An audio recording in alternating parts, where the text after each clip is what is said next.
Of the many lessons that we get, oh, my dog's disappearing. This is like Back to the Future. One of the many lessons we get from this movie, Woman of the Hour, like right out of the gate, home run.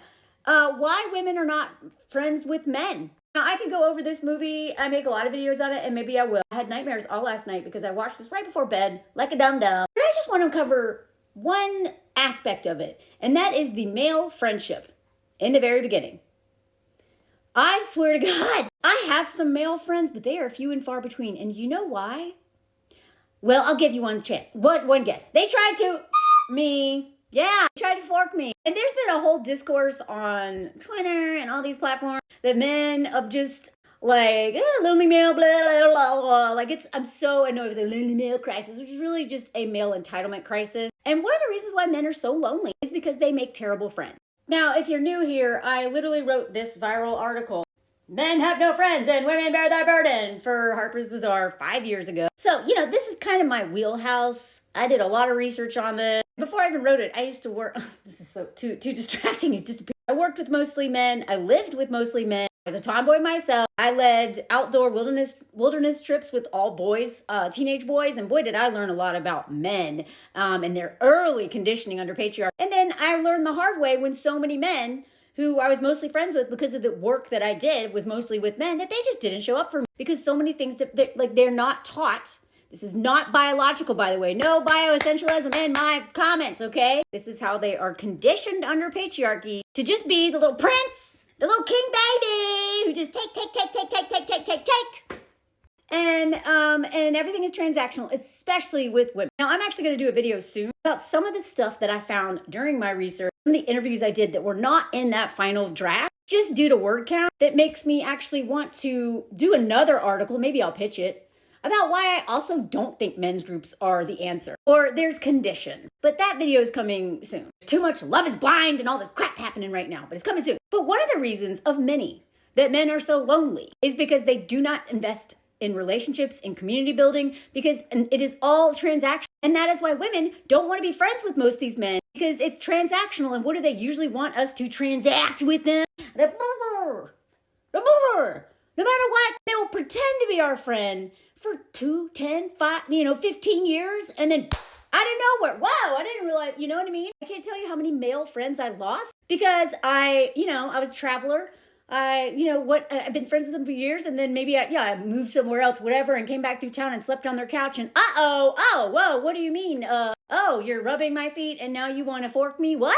I thought we were climbing partners. They will throw away a 10-year friendship or longer, and maybe they never even thought about forking you until that one moment, and they're just like, the same way they're just like, whatever, I'll just blow my load and not put a rubber on it, and not even think about the consequence of that. STI, pregnancy, derailing her whole life. No. So I do have male friends, but you better believe I vet them. I vet them really strong. And very few get through my vetting system because most men are too selfish to be good friends, especially if they, are cishet men who want a friendship with a woman.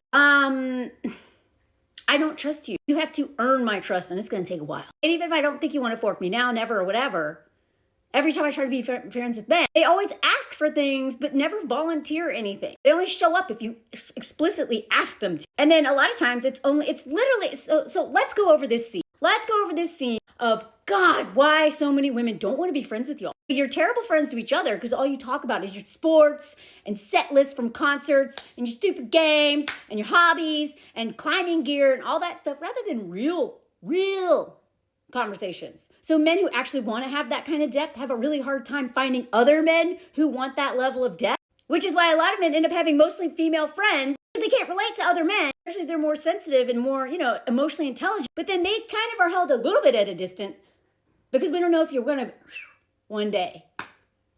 Why? Because so many men have done that to us. We thought we're friends. And this is a perfect, let's just go into it. What they do and why it's hard to be roommates with them, friends with them. And even if you dated and you think you can have a friendship with your ex, very few men can handle that. Because all they're going to do is just take until they find a girlfriend. And then never talk to you again. It's still a one-sided relationship even when you're friends with them. And if you gave them the world, they make terrible friends. in general. Not always. And any of my guy friends watching this, they wouldn't even take offense to this, because they love about me is that I don't pretend for them and that I hold men to a high standard, including them. So let's go into it. So right out of the gate, we meet this guy. This is Pete Holmes, by the way, in real life. I used to do like some comedy shows. He doesn't know who I am anymore. It's always weird to see people like I did shows with on my big TV. Anyway, he's a comedian, but he's actually a really good actor too. Because the way he makes me hate him so much, it's so good. So we start off, she comes home. She's already just been like rejected, another terrible sexist casting, whatever. This is also, I'm not going to spoil much here. I'm talking about like the very beginning of the movie, so I'm not going to spoil the whole movie. But it opens up with the most horrifying scene ever. And then we cut to her at a casting audition or whatever. And then she comes home to her apartment. She's you can tell she's just ready to give up. And this is a very LA experience. Anybody who, and New York, I trained at the Upright Citizens Brigade in New York and was there for a while, and then, and then moved around and lived in South America, and then New Mexico, and then to LA and tried it there. And, just wanting to give up as a comedian, actor, artist, whatever. It is like you always just want to give up because it's so much rejection, especially if you don't have your parents paying your rent and stuff. So she's in LA. She's so tired of rejection. She comes home and this guy's like, hey! And he's already bugging this old lady. This movie is very well done. It's not perfect, but I think it's very well done. And showing these just very subtle ways that men exhaust us. He is in the hallway just telling this lady, who probably does not care, about his audition and how he's going to get into in this show and like actors, like men who are comedians and actors. It's so hard. They're insufferable. Not all of them. I'm friends with some men who are comedians and actors. But your ego as an artist, a performer, you have to keep your ego in check all the time. And if a man is insecure, he goes into this field, he is constantly needing validation. Constant. If he doesn't love himself, he will exhaust everybody, including the audience. So he's like, hey, la, la, la, la, la. And then he sees her and he's like, oh, hey, blah, blah, blah, blah. He follows her to her apartment. And she's just like, oh, hey, her acting is so good. You can tell by her face how she's just like, oh. And he's like, how'd it go? Oh, hi. And because this man hasn't been, another lesson that I'm going to give you in this, don't let men help you. Don't let men help you. They never are helping you for good reasons. They always want something. I cannot tell you how many times I have been screwed over by men who wanted to help me. But even in this world, I had a man who wanted to help me with my book proposal. And I paid him $10,000 because he convinced me he was so good at editing. And he convinced me to not write about my grape or being stalked or any of that stuff because that's not relatable. So I changed my whole book to $10,000 over a year, and it didn't sell.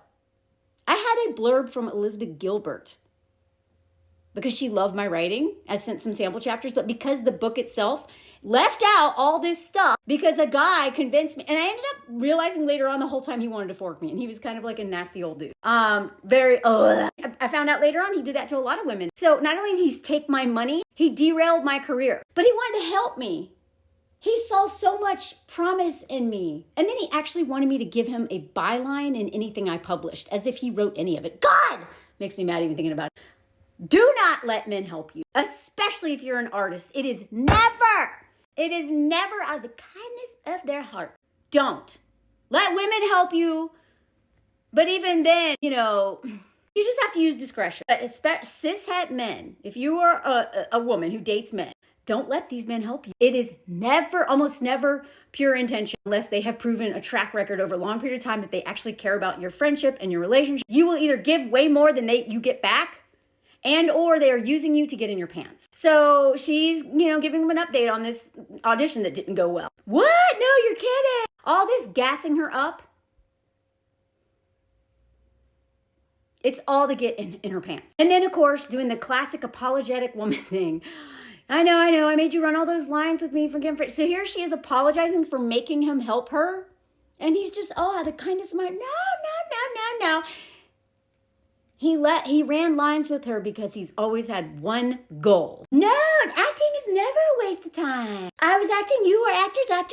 They'll say all the right things, even though they're preying on you. And this isn't even like that bad of a guy compared to what we're going to see in this movie. But this is so relatable. So many women have had a friend like this. And the more feminist they call themselves, the more dangerous they are. I can't tell you how many men, when, in 2017, when, the Me Too hashtag went viral, so many comedian friends, I saw them outing so many of these feminists, ponytail wearing, soft speaking comedian men who were the biggest allies, graping a bunch of women. I'm telling you, nice guy who's just trying to be nice and helpful, don't trust him. Look at her, well, that's very sweet, Terry. No, I'm being real. Gassing her up. This is like friend love bombing kind of thing. This is like a love bombing, but hiding behind friend. You know what I mean? Oh, I'll help you. I'll help you do everything. Oh my God, you're the best. You're the best. He knows that she's lonely and is not doing well in her career. So this stuff, it's very intentional. I'm not being sweet. I'm being sincere. Yeah, we'll see how sincere he is later. And then she starts to go back to her apartment and he follows her down the hall. That choice that you made when you started whispering, when you were talking about your mom, it gave me goosebumps. That's how good you are. Gassing her up, gassing her up, gassing her up. The thing is, what I love about women friends of mine, they gas me up, but they don't usually want anything in return. They're being supportive. That's what the term is. But when men do this, be careful. I will say the exception to that is some of my gay, non-binary, men in the LGBTQ plus community. Maybe they don't have these intentions. Sometimes they do. Okay, I'm making gross generalizations, but men who find me attractive and want to stick their in me will do all this and they don't mean any of it. So she's just like, yeah. Anyway, sounds like things went well for you, because she heard him talking to that old lady about it all. And then he's like, yeah, well, blah, blah, blah. She's like, I want to hear all about it, but her phone is ringing. She's trying to get to this phone. And guess what does he do? He follows her right in there. And then again, you're just so good. I don't know how you're not booking anything. So she answers the phone and is so annoyed.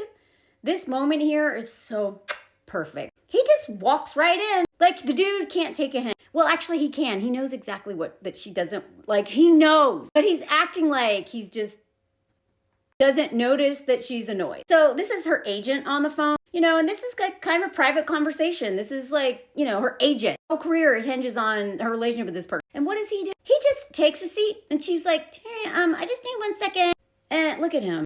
Oh yeah, no problem. Instead of she's trying to say, will you just go? And he's like, no, this man is also enormous. He's super tall. He's a huge presence in her little apartment. And he just takes a seat. And he's just making himself comfortable while she's having this conversation with her agent. And then he sees something on the table and is trying to talk to her while she's having a very important conversation with her agent. Again, just like a little boy, hey,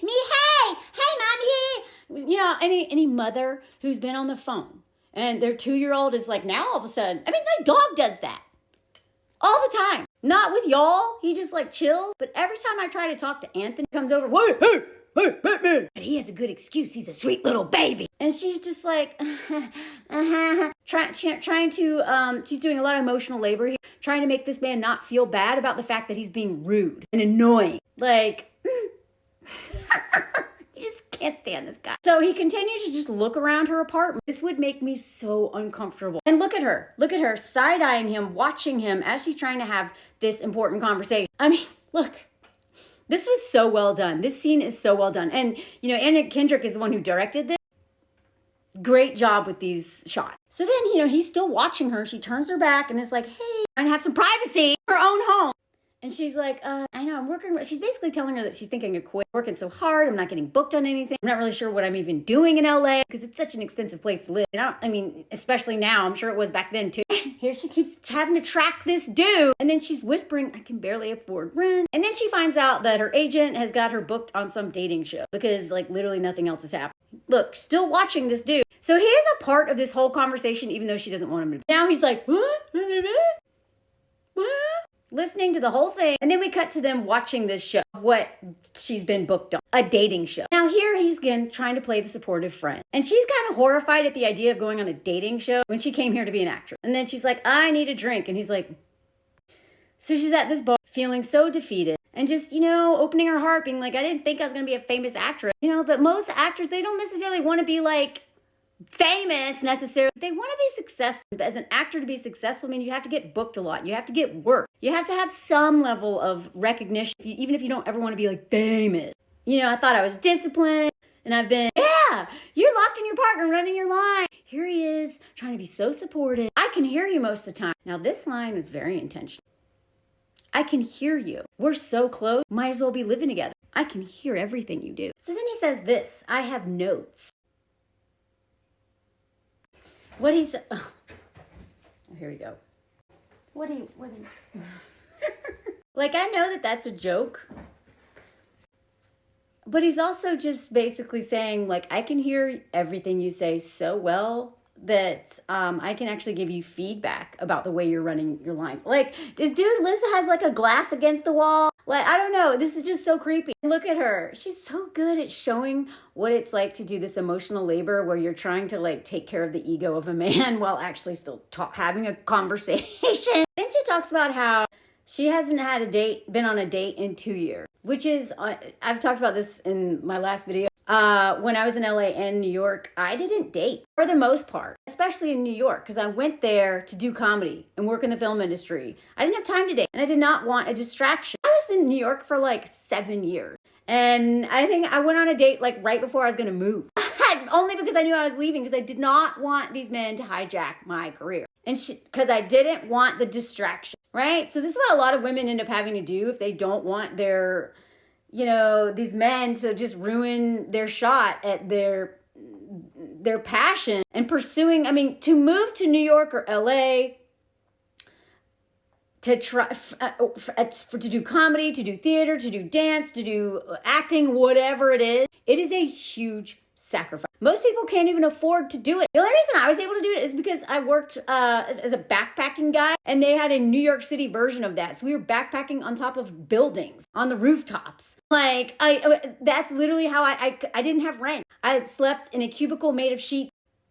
This was my little cubicle. There's like 12 of us living in this office building in Long Island City before it became what it is now. One bathroom. I had to walk around with a headlamp. I literally just found this plywood thing on the ground, and I was like, that'll make a good wall. And then I used sheets. That's a staircase going to the roof. Behind me, there was a guy sleeping in a tent on the roof, and the N train went by him every day. Like, this is my little mattress on the ground, and like part of it went under the stairs. But you know what? That's how I moved to New York City. I had no savings, but I had a job and I had free housing. I literally walked like lights out at 10 o'clock. So you have to walk around my headlamp because there's like a bunch of cubicles in this room. Why am I going to all this? To move to LA or New York to pursue acting or any creative career or just anything, and you don't have savings or parents who are paying for it or just a lot of money, it is a huge sacrifice, right? So women who do this don't want a distraction. The fact that she didn't date for 2 years says so much about her commitment to her craft, because you don't give up all that stuff and hustle and like barely pay your rent and struggle just to have a man distract you. I mean, some of us with codependency and whatever end up doing that. And I've seen so many women's careers derailed by men. So for anybody who makes it as an actor who is not like a Nepo baby or didn't have parents paying their rent or helping them out, it is such a big deal to make it, because it's like going to the casino. Very few people make it where you can be an actor, especially now with AI literally taking all the jobs, and the production companies and like all of the billionaires buying out all this stuff. Like, they are not paying anybody. And now like some of my friends are leaving LA because they can't do it anymore, but it's always been hard. It has always been hard. And that's what pisses me off so much about this story and this scene right here. So she's telling him, she's talking about her frustration. All she wanted to do to act, and now her only opportunity is to be on a dating show. Of all things, something that is not at all her priority. And she's like, yeah, my agent says it's good because it'll get me seen. Sally Field was on her show. And she's, whatever. Maybe it'll give me the exposure I need to finally break through. But still, it just, she's disappointed. As she should be. She's dealing with creepy casting agents and stuff. Like, what is it, beneath you? And she's like, you think I'm a brat? Because she has a very valid concern, and she's talking about it. She gets the sense that he's judging her for that. He's like, no, it's beneath you, but I still think it's a good thing. She's like, really? Why? He's like, because you're gonna meet some cheeseball guy who you'll spend all of 2 minutes with, and you'll hate because men suck, right? Am I right? Let's bond over how much men suck. And then you'll be back here right here at the bar, laughing about it with me. Because we bond over how much those other men, those bad men suck, right? This is him othering himself as the nice guy. He's like, why will I hate him? Like, because again, he's like, all men suck. All men suck, right? So you'll be back here, it's fine. Yeah, because he's gonna be a dork. Unlike me, this beautiful hot man. And then she laughs. And then here it comes.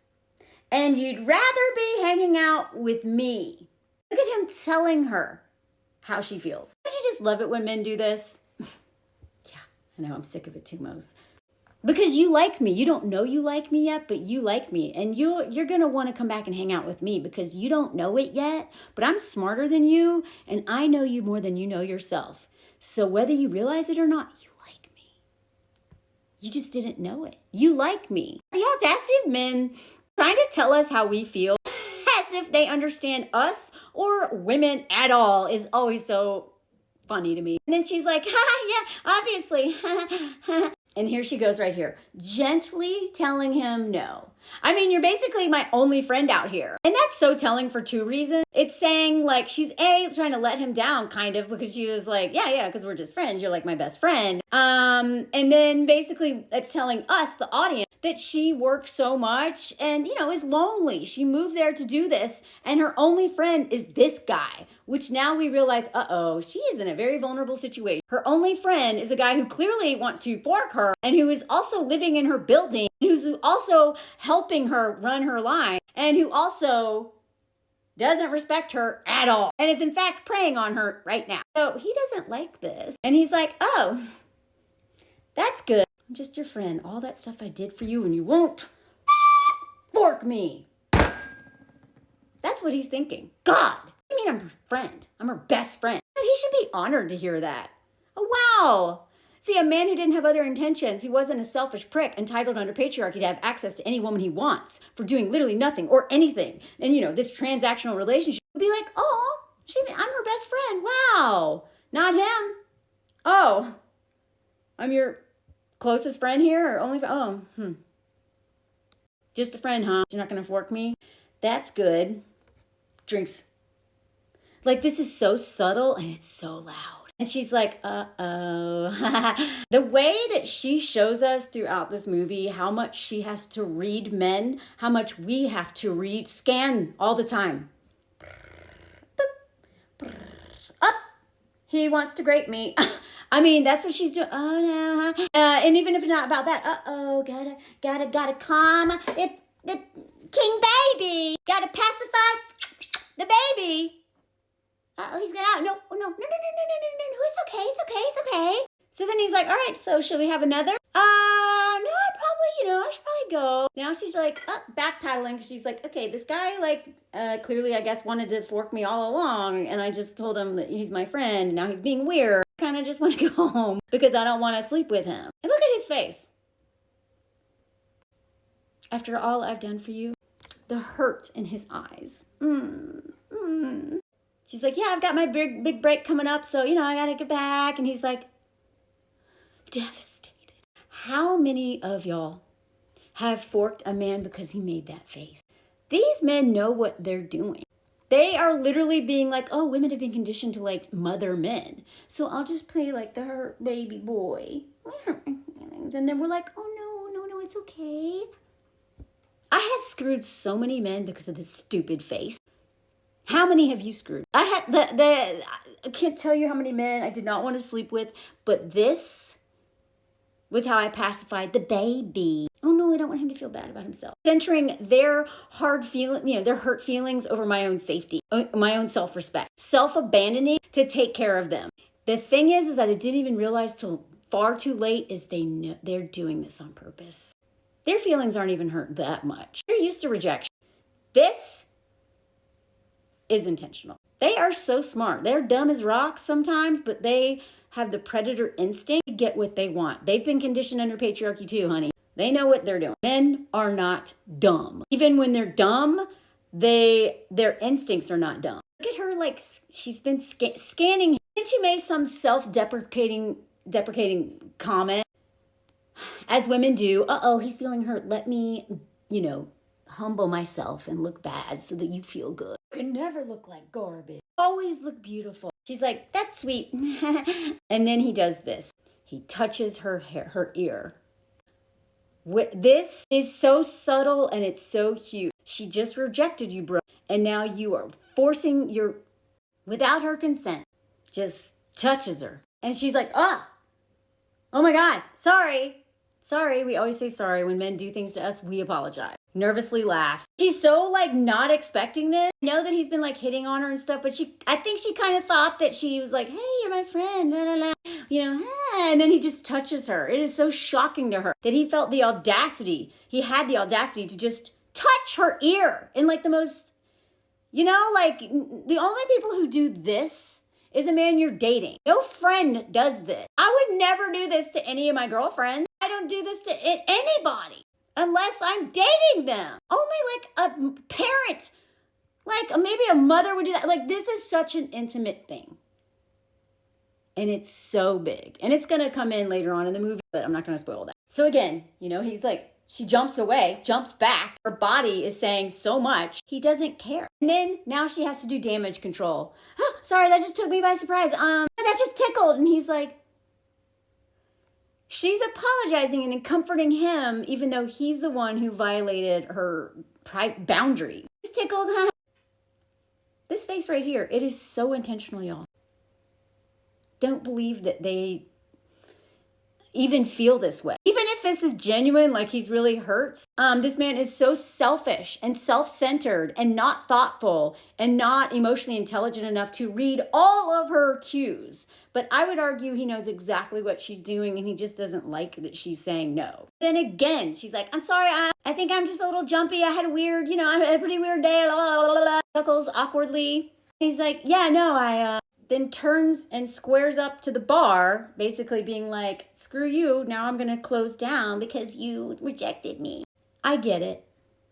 The way he treats her right now, he's treating her like she's like a little tease.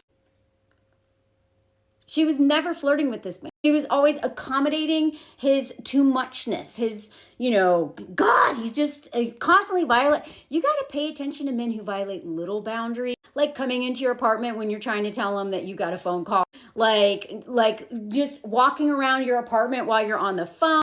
All those little things lead up to this moment. Men are testing us all the time. They may not consciously think, I'm going to test this woman to see if I can violate her boundaries. They may not think that conscious thought, but it is so ingrained in them since the beginning of their indoctrination into this entitlement under patriarchy that like they know what they're doing even if they're not consciously plotting it out.